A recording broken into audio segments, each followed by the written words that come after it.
Standing here in your presence, in a grace so relentless, I am won by perfect love, wrapped within the arms of heaven, in a peace that lasts forever, sinking deep in mercy.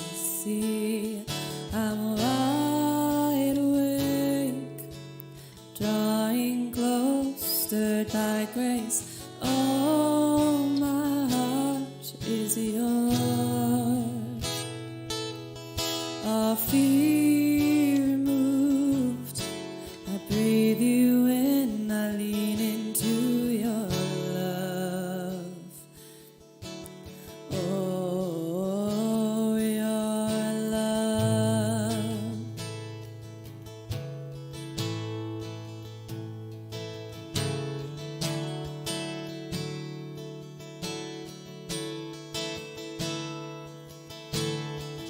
When I'm lost, you pursue me. Lift my head to see your glory, Lord of all. So beautiful. Here in you I find shelter, captivated by the splendor of the grace. My secret place, I'm wide awake, drawing close, stirred by grace. Oh, my heart is yours. All fear removed, breathe you in, I lean into your love. Oh, your love.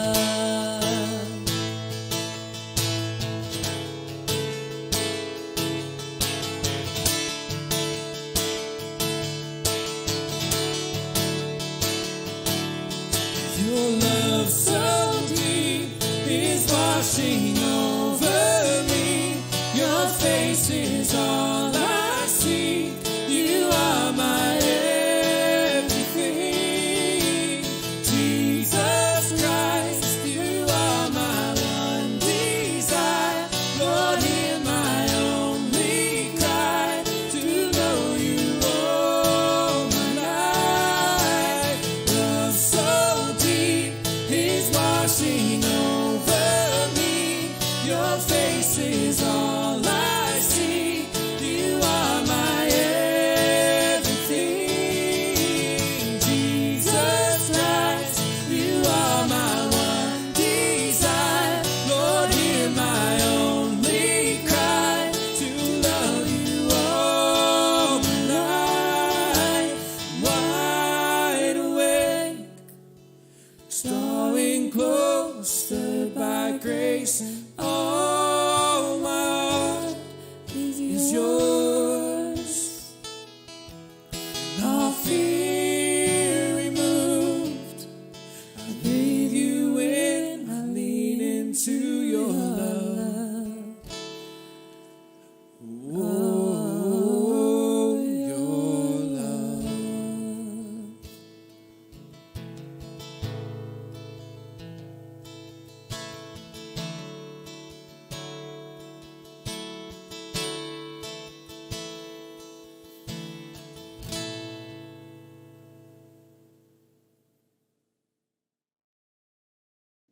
Did you ever hear about the pig war? The pig war. It seems like the Americans and the British had a very long and awkward relationship in the century after the American Revolution, and in 1859, it almost came to an all-out war over a pig. Back then, there was a boundary between the American land in what is now Washington State and the British territory, which was to the north. The problem was that nobody knew where the boundary was. See, the San Juan Islands sat there, and both sides claimed to own them. And this went on for years with no problems until the pig came along. And at some point, the British-owned Hudson Bay Company, which was a trading company, set up operations on the islands and turned it into a sheep ranch. Who knows why, but they did it. And then in 1859, around 25 American settlers arrived on what they assumed was their land, no doubt surprised that there's a fairly large amount of sheep that are already living there. And then on June 15th, 1859, one of the Americans, whose name was Lyman Cutler, noticed a pig that was rooting around through his garden, and so he shot it. And it turned out that the pig was owned by a guy whose name was Charles Griffin, who was a Hudson Bay Trading Company employee. Now, Griffin owned several pigs and was raising them free-range style by just letting them run around all over other people's yards.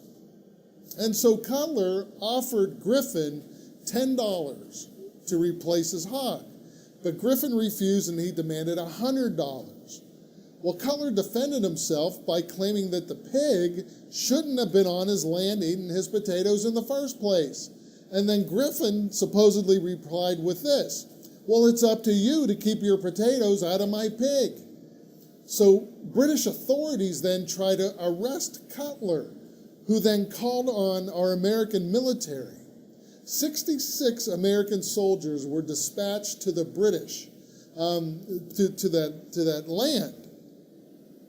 But the British feared that they would lose control of the islands, and so they sent in return a couple of warships to counter the Americans. And by the 10th of August, 461 Americans and 14 cannons were being faced down by 5 British warships carrying 2,140 men. Now, in the middle of all this, no one had ever got the idea to simply let one of the British shoot one of the American pigs to even things up. But the British were ordered to storm the islands and remove the occupying American forces, which could have triggered an all-out war. But both the British and the American commanding officers gave up the orders and gave their respective soldiers orders to only fire if they were first fired upon. Sanity had sort of prevailed. So who won? Well, no one really. The biggest loser was, of course, the pig. And by September, everyone seemed to get bored of this whole thing and agreed on a joint military occupation of the island. And for the next 12 years, there was just a token military force of about 100 men living in harmony and regularly visiting each other. And it's reported that they've had some terrific bacon sandwiches. You think America and Britain could have actually gone to war over a pig? You think arguments and quarrels only heat up for good reasons?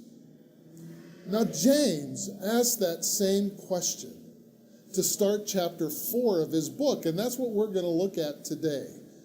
What causes fights and quarrels among you, he wrote. He said, do you know where your fights and arguments come from?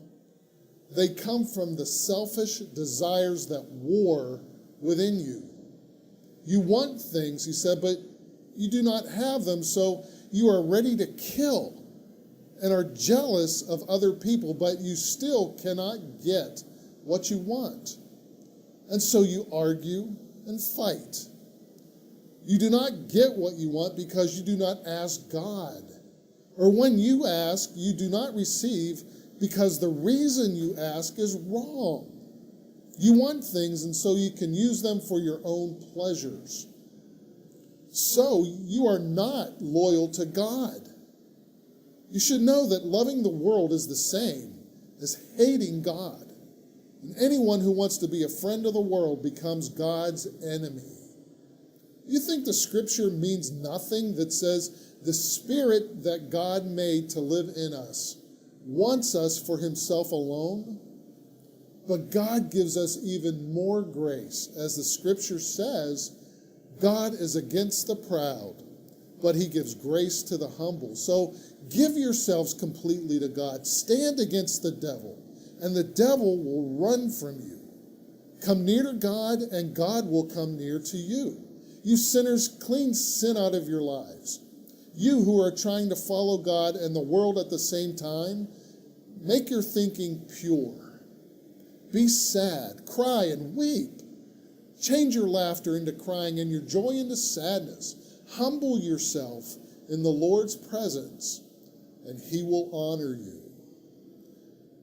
Now, James asked a great question, I think, at the beginning of chapter 4. It's not a very complicated question, but it's a question that might take some self-examination. What causes fights and arguments among you? And as usual, James asks a question and doesn't leave us hanging, but he gives us an answer to give us some direction. And he first writes about dangerous desires. He uses words like fight and kill and jealous, and none of those are good words. There's a battle going on inside of us because we want what we want when we want it, and we can't have what we want. So we want to be right, we want to be heard, we want the other person to agree with us, we want the other person to act like us. We want what other people have. We want the same house, the same car, the same clothes. We want their friends, and we want the jobs that they have. We want and want. And because of that strong desire, a quarrel begins. And then anger sets in because we don't have what we want. And it causes an argument.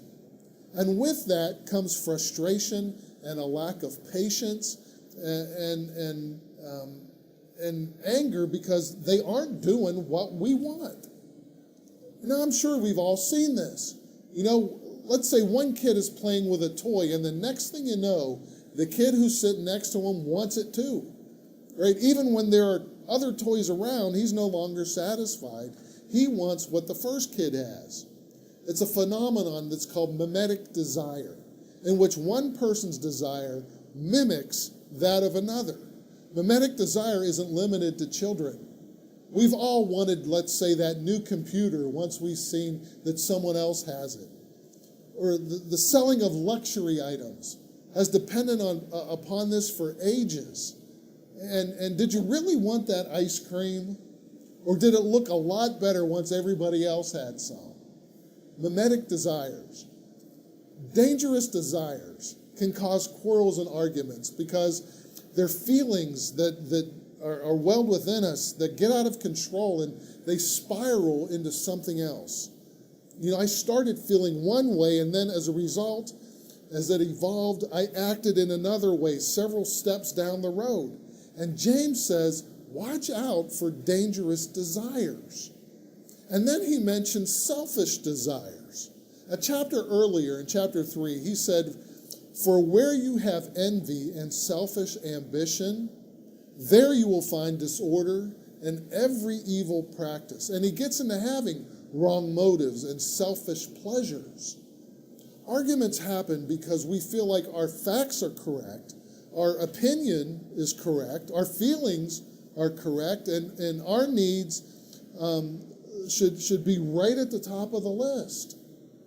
Now, right or wrong, we may even feel justified for our position, and we believe that our perspective is the right one, and therefore, other people should listen to us. The Message puts it like this: you spoiled children, it says, each wanting your own way. And so, how do I know then if I'm being selfish or not? Well, here are some basic questions to help us answer those questions. Number one, do you get upset or do arguments happen when you're not the one in charge or you're not in control? Number two, in school or maybe at work, do collaborative projects and assignments often end up in some kind of an argument? Here's the third question. In an argument with a spouse or maybe your friend, is it always their fault? The fourth question to ask ourselves, do you argue with your spouse or or maybe your parents because you want something even though you don't really need it. Number 5, when you hear a sermon on forgiveness, let's say, do you argue with yourself about it, or maybe argue with other people that you've already forgiven, but you just can't let it go? Number 6, if you look back on your texts or social media posts, are most of them complaints or rants all about you? Number 7, your friends fit into your schedule, but you don't fit your schedule into your friends' lives. See, selfishness causes quarrels because we put ourselves before other people in many ways. And others are doing the exact same thing, and that will cause conflict. It causes words to be exchanged. It causes voices to be raised and tempers to flare.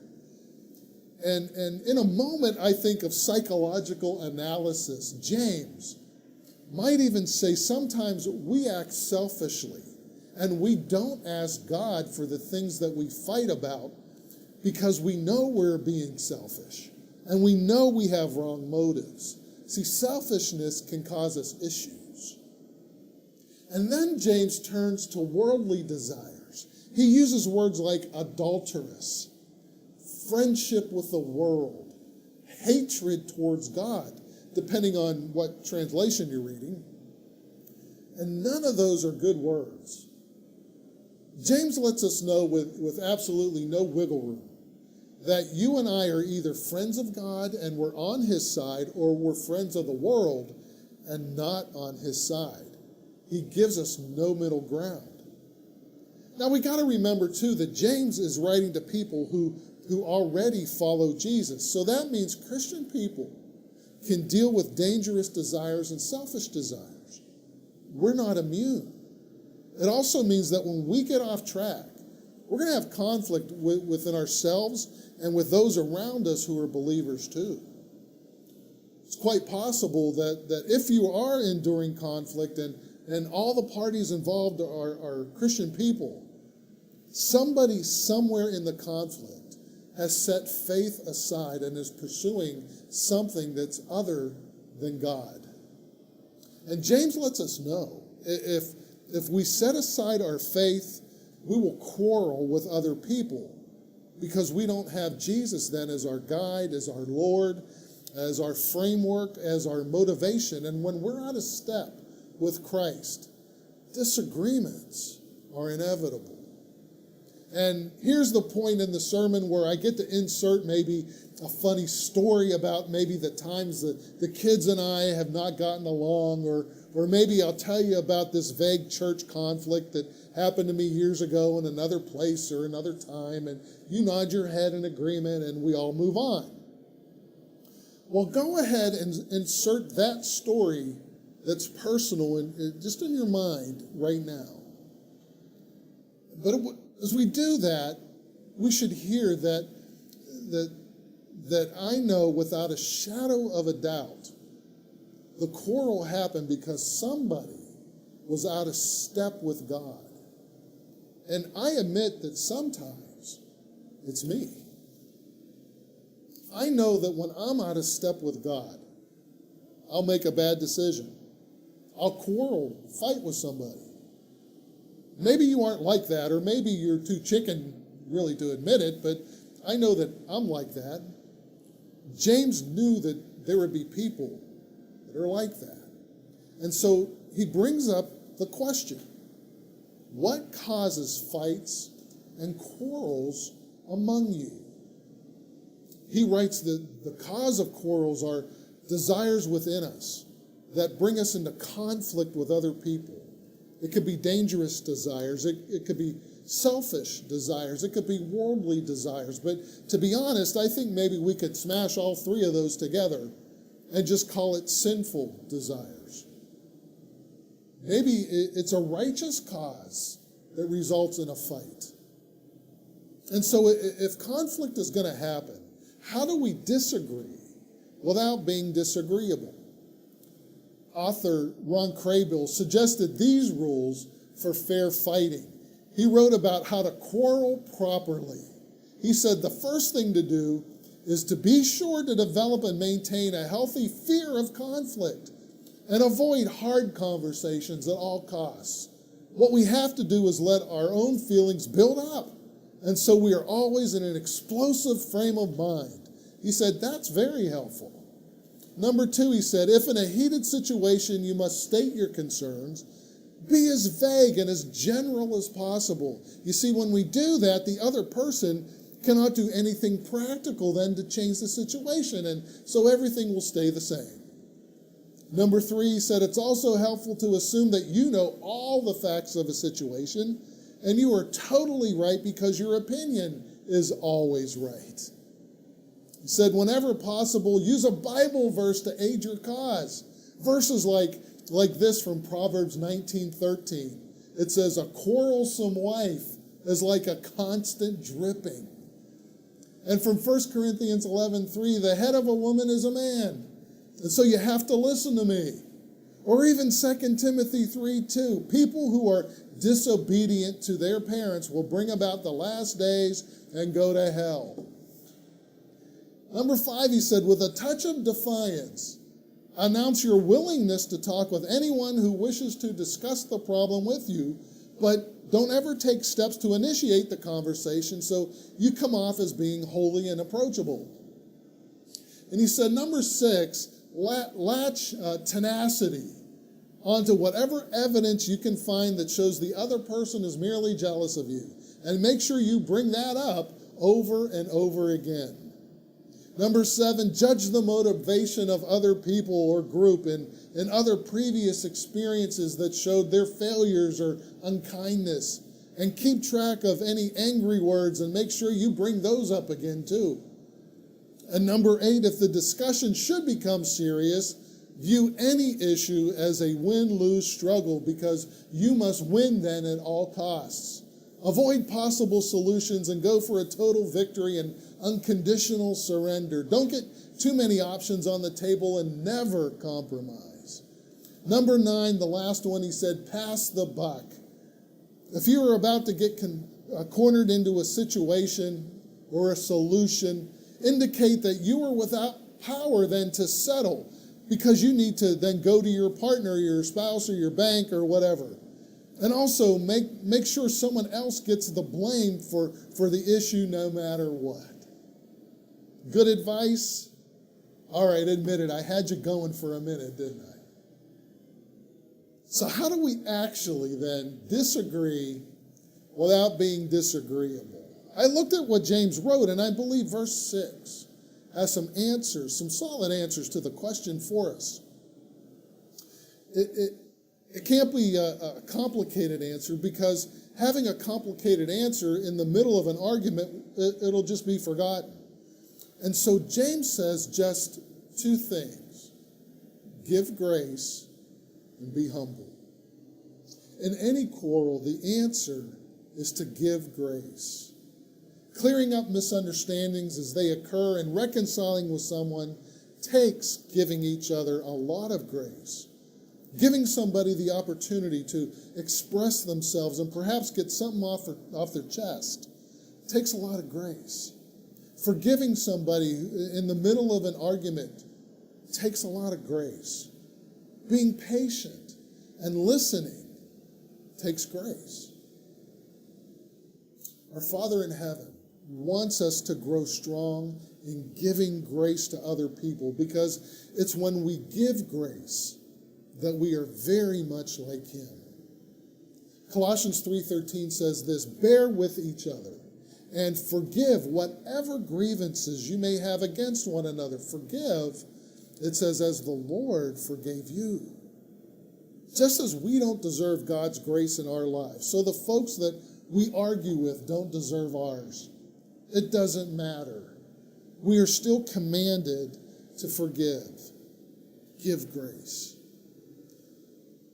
The opposite of forgiving and giving grace can become tragic. There's no middle ground with forgiveness and grace. We either apply God's grace or we follow a road that will lead us toward bitterness. Hebrews 12:15 tells what happens when we fall short of grace. It says, see to it that no one misses the grace of God, and no bitter root grows up to cause trouble and defile many. Give grace, even though that person's attitude is poor, and they said words to you maybe that they shouldn't have. Give grace because they feel they're right even when they're wrong. Give grace and forgive when it's another argument about the same thing again and again. Give grace when that person clearly has selfish motives but just can't see it. Give grace when someone has clearly had a bad day and their bad day has somehow spilled over onto you. Give grace so we don't end up being bitter and miserable. And let's remember too that in any quarrel, the answer is to be humble. Clearing up misunderstandings and hurt feelings and finding a resolution could mean that we need to swallow our pride and we need to be humble. Proverbs 6:2-3 says this: "If you have been trapped by what you said, ensnared by the words of your mouth, then do this, my son, to free yourself, since you have fallen into your neighbor's hands." It says, go and humble yourself and press your plea with your neighbor. Our Father in heaven wants us to be humble if we're arguing with somebody, because the truth is usually somewhere in the middle. We think we're right, they think they're right. Selfishness and pride will only make it worse. And a little humility for everybody involved allows for the quarrel to come to a speedier resolution.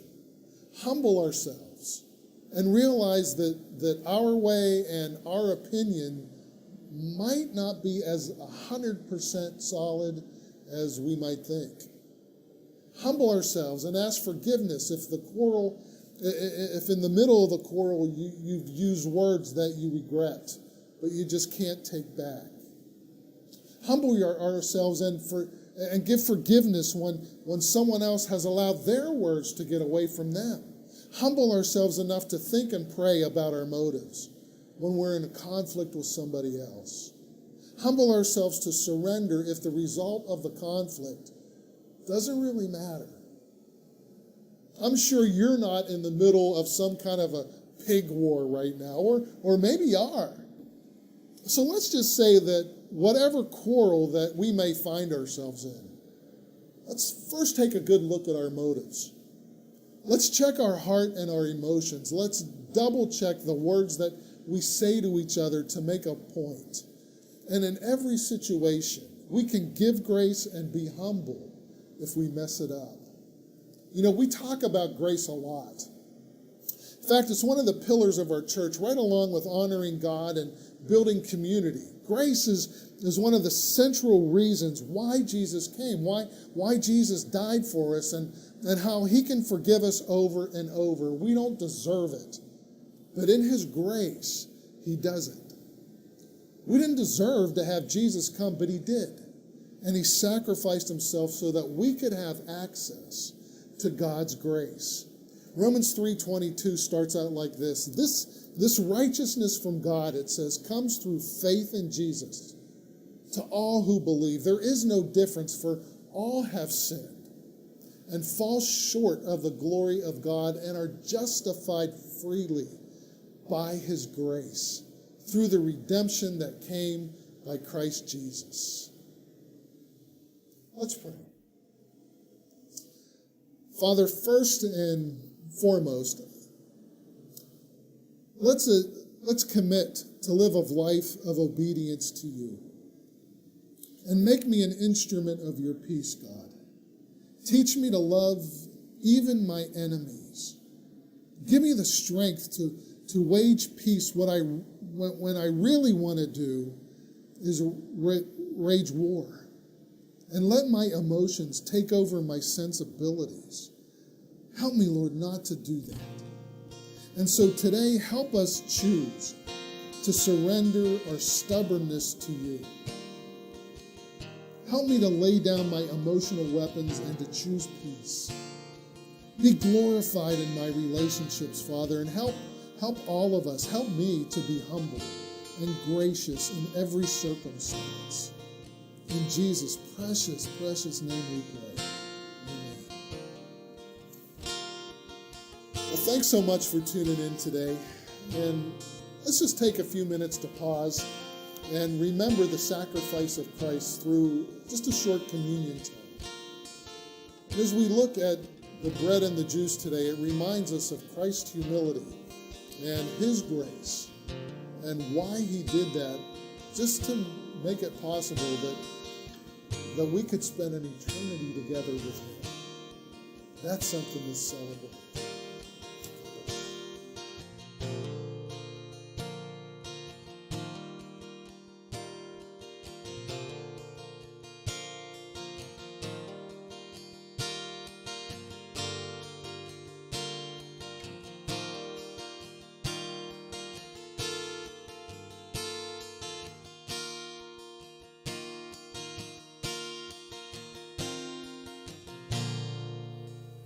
Are you hurting and broken within, and overwhelmed by the weight of your sin? Jesus is calling.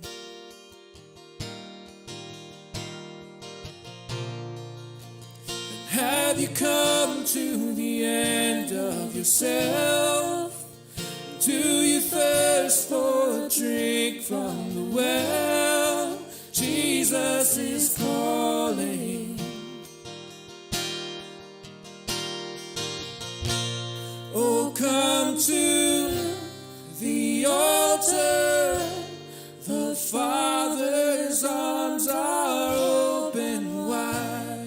Forgiveness was bought with the precious blood of Jesus Christ.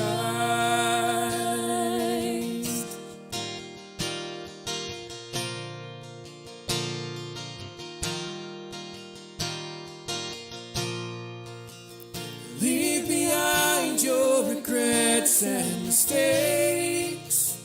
Come today, there's no reason to wait.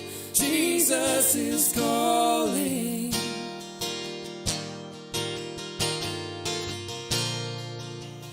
Bring your sorrows and trade them for joy. From the ashes a new life is born. Jesus is calling. Oh, come to the altar. The Father's arms are open wide. Forgiveness was bought with the precious blood of Jesus Christ. Oh, come to the altar. The Father's arms are open wide. Forgiveness was bought with the precious blood of Jesus Christ.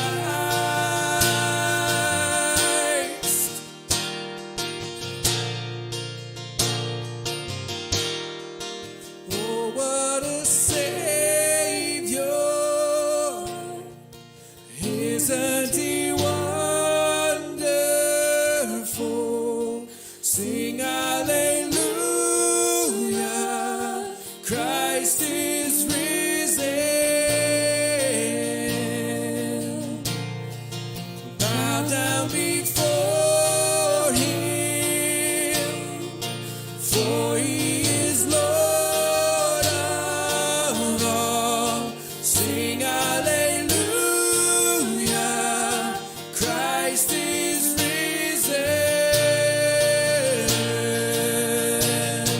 And oh, what a Savior!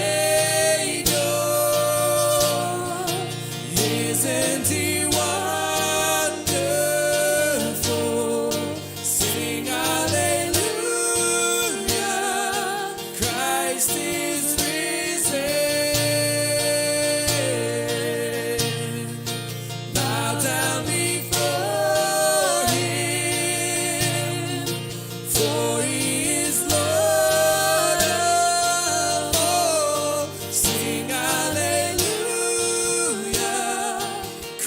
Christ is risen.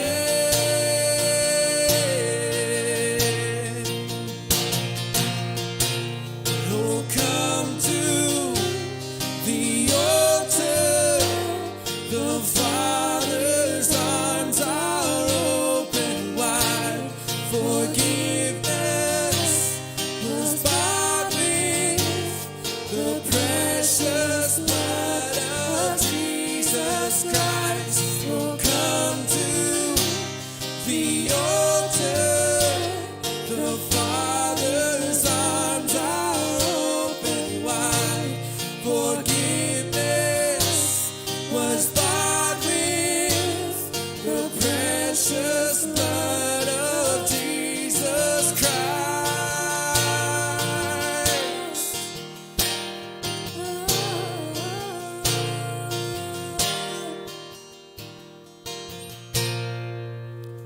Bear your cross as you wait for the crown. Tell the world of the treasure you found.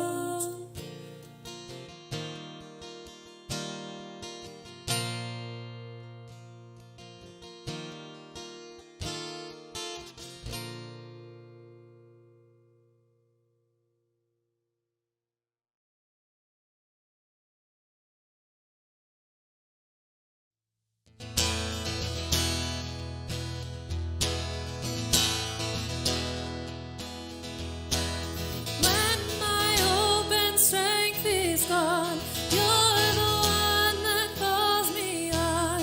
You are the life, you are the fight that's in my soul. Oh, your resurrection power burns like fire in my heart. When waters rise, I lift my eyes up to your throne. We are more than conquerors through Christ. You have overcome this world, this life. We will not bow to sin or to shame.